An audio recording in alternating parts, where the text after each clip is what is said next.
título Navegando en la vulnerabilidad digital, el ciberfraude como forma de violencia hacia las personas mayores, nuestro trabajo etnográfico analiza cómo las personas mayores experimentan y afrontan las ciberestafas en un contexto de creciente digitalización. Partimos de la idea de que el ciberfraude no es solo un delito económico, sino una forma de violencia digital que actúa sin contacto físico, pero con efectos profundos sobre la confianza, la autonomía y el bienestar emocional. Esta violencia afecta especialmente a las personas mayores, un colectivo situado en una posición de vulnerabilidad estructural, marcada por la brecha digital, el aislamiento social y la creciente dependencia de sistemas tecnológicos opacos. La investigación se ha desarrollado en la provincia de Málaga, a partir de entrevistas a personas mayores víctimas de estafa y a un agente de policía desde una perspectiva antropológica. En el marco teórico, argumentamos que las ciberestafas hacia personas mayores no son hechos aislados, sino una forma de violencia propia de la modernidad digital. Según Giddens, la vida social actual se organiza a través de sistemas tecnológicos que separan tiempo y espacio, lo que obliga a confiar en plataformas y procesos poco comprensibles para quienes no se formaron en el entorno digital. Desde una perspectiva cultural, Gerth explica que los mensajes se interpretan según los significados simbólicos disponibles. Las estafas funcionan cuando activan símbolos como la autoridad, la urgencia o la cercanía afectiva. Esto se le suma al individualismo moderno descrito por Dumont, que asigna a cada persona la responsabilidad de gestionar riesgos complejos y sin apoyo suficiente.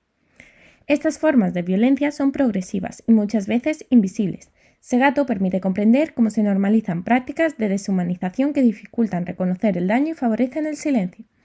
Desde la teoría de la violencia estructural de Galtung, las brechas digitales, el ajeísmo y la falta de formación generan vulnerabilidad sin necesidad de un agresor directo. Finalmente, Hahn señala que la sobrecarga informativa debilita la capacidad crítica, mientras que Baudrillard explica cómo la simulación de instituciones legítimas neutraliza la posibilidad de distinguir lo real de lo falso. En conjunto, las ciberestafas reflejan un entramado de desigualdades tecnológicas, culturales y sociales que incrementa la vulnerabilidad de las personas mayores. Voy a explicar brevemente la metodología empleada en esta investigación, ya que el enfoque metodológico es clave para entender cómo se ha analizado el fenómeno de ciberfraude hacia personas mayores. La investigación se ha realizado desde un enfoque cualitativo, propio de la antropología social y del trabajo etnográfico. Este enfoque se eligió porque el objetivo no era cuantificar datos, sino comprender cómo las personas mayores viven, interpretan y experimentan el ciberfraude. Para ello se utilizaron 3 técnicas principales: la observación no participante, la entrevista en profundidad y la entrevista informales. La observación no participante se eligió debido a la imposibilidad de vivir directamente las ciberestafas desde la experiencia de una persona mayor.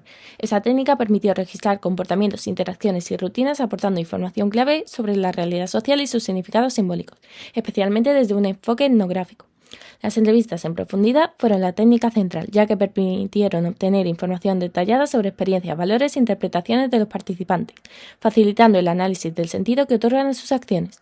Por último, las entrevistas informales se emplearon en las etapas iniciales para conocer el contexto y las percepciones preliminares, y sirvieron para orientar la planificación del trabajo de campo y el diseño de las técnicas posteriores. En cuanto a la temporalización, la investigación se desarrolló de forma progresiva a lo largo de varias semanas, siguiendo la fase propia de un trabajo etnográfico. Durante las primeras semanas se llevó a cabo la revisión bibliográfica y la delimitación del objeto de estudio. En las semanas centrales se realizó el trabajo de campo en la provincia de Málaga, que incluyó la visita de prospección, la observación no participante y la realización de entrevistas en profundidad e informales. Finalmente, en la última semana se analizó el material recogido y se procedió a la redacción final del trabajo.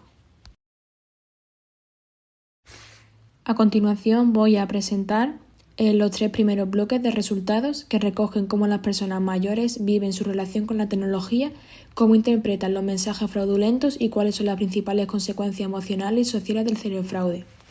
En primer lugar, en relación con la experiencia digital y la percepción de vulnerabilidad, las entrevistas muestran que las personas mayores mantienen una relación cotidiana con la tecnología marcada por una tensión constante entre confianza e inseguridad. La vulnerabilidad no es solo técnica, sino también emocional.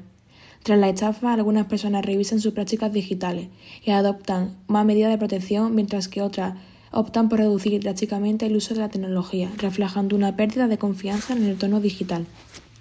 En segundo lugar, los resultados muestran la importancia de los significados culturales y los símbolos de legitimidad.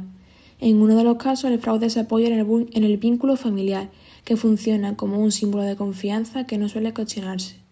En el otro, la estafa se construye a partir de la autoridad institucional, utilizando logotipos bancarios, lenguaje formal y datos personales. En ambos casos, la apariencia resulta suficiente para sustituir la verificación y desactivar la duda crítica.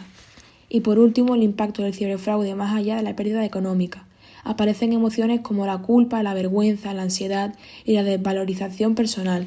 Además, se observa una pérdida de confianza en las instituciones y una tendencia a responsabilizarse a uno mismo, lo que puede derivar a un aislamiento digital y reducción de la autonomía. En el apartado Vulnerabilidad estructural, desigualdades tecnológicas y limitaciones de las instituciones, se evidencia que la protección institucional tras la ciberestafa resulta insuficiente.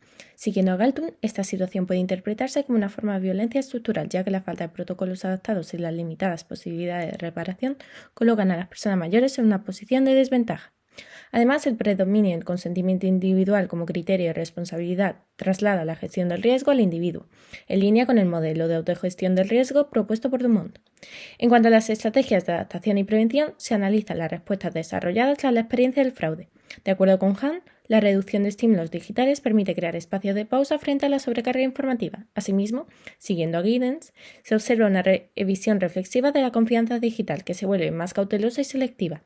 La consulta con familiares y redes cercanas refuerza la prevención como una práctica individual y relacional, tal como señalan Cross, Richard y Smith. Por último, en el análisis de las diferencias de reacción según el sexo, se identifican respuestas condicionadas por posiciones sociales desiguales. Desde la perspectiva de Illich, el modelo de responsabilidad individual refuerza desigualdades de género. Mientras que el hombre adopta una respuesta más práctica y distanciada, la mujer experimenta un mayor impacto emocional y una autocrítica más intensa. En conjunto, la ciberestafa reproduce tanto desigualdades tecnológicas como simbólicas y de género. Este trabajo muestra que el ciberfraude hacia personas mayores debe entenderse como una forma de violencia digital estructural, no como una suma de errores individuales. Se trata de una violencia que se apoya en desigualdades tecnológicas, culturales e institucionales y que produce efectos duraderos sobre la confianza y la autonomía. Superar la culpabilización de las víctimas exige avanzar hacia modelos de prevención, acompañamiento y protección que reconozcan la vulnerabilidad como una construcción social. Proteger a las personas mayores frente a la violencia digital no es solo una cuestión técnica, sino una responsabilidad social colectiva. Gracias por atendernos.